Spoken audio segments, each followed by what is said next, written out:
My Uncle Gary was not the kind of man who scared easily. He'd worked construction for 30 years. He'd driven cross-country alone, twice, without a GPS. He kept a poker face at funerals. The man just didn't rattle. So when he called me at 2 in the morning, voice low, words clipped and said, "I need you to come to Holloway Road," I didn't ask questions. I just got in the car. I want to tell you this story the way he told it to me, sitting in the parking lot of an all-night diner with his hands wrapped around a coffee he never touched. Because I think it matters that you hear it in the right order. I think the order is everything. It started, like a lot of things do, with someone dying. Not Gary. A man named Pete Caswell. Pete was Gary's oldest friend, the kind of friend you've known so long you stop noticing them. On the way you stop noticing a piece of furniture that's always been in the room. Pete died in March. Heart. Sudden. No warning. Gone between one Tuesday and the next. He left behind a house full of things nobody wanted, a truck with 200,000 miles on it, and a storage unit on Holloway Road that no one knew existed. The facility manager called Gary because Gary was the emergency contact on file. Said the account was 3 months overdue. Said if no one came to collect the contents, they'd auction everything off by the end of the week. So Gary drove out on a Thursday evening after work, still in his dusty boots. He said the drive felt off somehow. Not that anything happened, no flat tire, no wrong turn, just a feeling, like the road was longer than it should have been. The Holloway Road storage was the kind of place that exists on the edge of towns. Not quite industrial, not quite residential. Corrugated metal buildings, motion sensor lights that flickered before they committed to turning on. A chain-link fence topped with coils of wire that caught the last of the evening light and held it in thin orange lines. The manager met him at the gate, handed over a key on a plastic tag unit 114 and told him he had until closing at 9.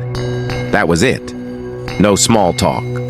The man walked back to his booth and didn't look up again. Gary found 114 in the second row of the facility. A standard 10 by 15, orange roll-up door, combination padlock looped through the handle and above it, and Gary noticed this right away, a secondary lock, a deadbolt, mounted directly into the door frame, not a factory feature, and something Pete had added himself. That was the first thing, Gary told me, the extra lock. Pete never bothered with locks. Guy used to leave his truck running in the diner parking lot while he went in to eat. And here he is, double-locking a storage unit. The key opened both. Gary pulled the roll door up, and it made the sound those doors always make, a low, reluctant groan, like something had been sleeping behind it and didn't want to be disturbed. Inside, dark. His flashlight app barely reached the back wall. The unit was full but organized. That was the second thing. Pete's house had been a disaster, stacked newspapers, boxes of cables that didn't connect to anything, towers of paperback novels face down and spine broken. But this room was different. Everything was labeled. Plastic bins stacked precisely. Clear bags sealed with tape. Contents visible, a handwritten tag on each one. Camping gear, tax documents by year, tools, and in the far left corner, a folding chair facing the wall. Gary said he stood in the doorway for a moment looking at that chair. Just a metal folding chair, the kind you'd find in any church basement. But it was positioned facing the wall, not the door, not toward anything useful, just facing the wall. He started going through the bins. Most of it was ordinary. He made a mental inventory. Donate this, trash that, keep this for Pete's sister. He worked methodically, the way men like Gary always work. Task to task, no lingering. But he kept looking at the chair. After maybe 20 minutes, he turned it around, just turned it to face the door, like a normal chair. And when he did, he saw that on the wall behind it, so at about eye level if you were seated, Pete had taped something. A piece of paper, notebook paper, handwritten, in Pete's handwriting. Gary said he read it 3 times before he fully understood what he was reading. The note said, "If you can read this, you're close enough. Don't look at the bin in the back right corner until you've turned on every light you have. I mean everyone. I need you to promise me that. And Gary and he wrote your name. Specifically, Gary, if it's you, I'm sorry I never told you. I didn't know how. I still don't. Gary looked at the back right corner. One bin, dark plastic, not clear like the rest, no label. He turned on every light he had. His phone flashlight, a utility lantern he found in one of the camping bins, an LED work light he spotted hanging from a hook near the door. He set them up around the room until the unit was bright as a kitchen. Then he opened the bin. Inside, photographs, hundreds of them. Printed on regular paper, stacked in thick piles, each pile rubber-banded and dated on a small, sticky note. The dates ran back almost 8 years. Gary picked up the most recent stack, flipped through the first few. They were all photographs of the same place, this storage unit, Unit 114, taken, it seemed, from the same spot roughly where the folding chair had been sitting, facing the wall. But the wall in the photographs had something on it, a shape, or the shadow of a shape.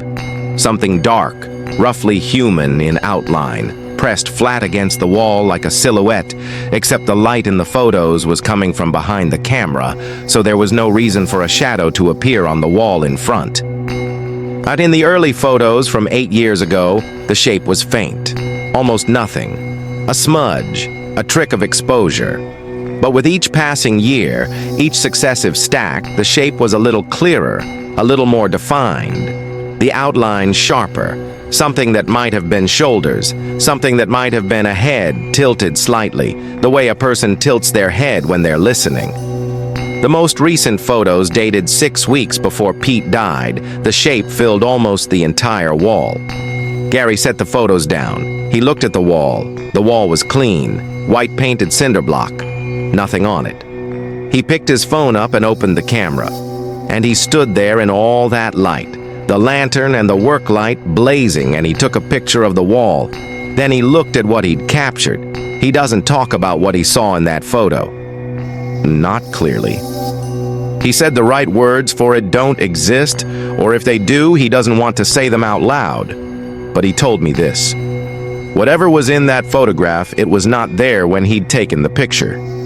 And it was not something he could explain away. He left the bins. He left the chair. He left the lantern and the work light. He walked out, pulled the door down, and he didn't lock it. He said he didn't want whatever was in there to feel trapped. Here's what I've thought about since that night, sitting in that parking lot, watching Gary stare at a cold cup of coffee. Pete came to that room. For 8 years he came and he sat in that chair and he faced that wall and he took photographs. He came back over and over to a room that had something in it he couldn't explain, and he documented it, carefully, methodically. The way you document a scientific observation or a recurring dream you're trying to understand. He was scared. That note said he was scared, but he still went back. I keep asking myself why someone would do that. Why you'd return, year after year, to something that frightened you. Why you'd keep looking when you already knew what you were going to find. I think I know the answer. I think Pete didn't go back because he was brave or because he was foolish. I think he went back because at some point, whatever was in that room started to feel familiar. And once something feels familiar, once you've sat across from it in the dark often enough, it starts to feel in some strange and terrible way like company. And that might be the most frightening thing about this story. Not what was on the wall, but how long Pete came back to look at it. If this story found you at a strange hour, if you're alone and the room feels a little too quiet, that's probably the right time to be hearing it. Stay safe out there. And maybe leave a light on tonight.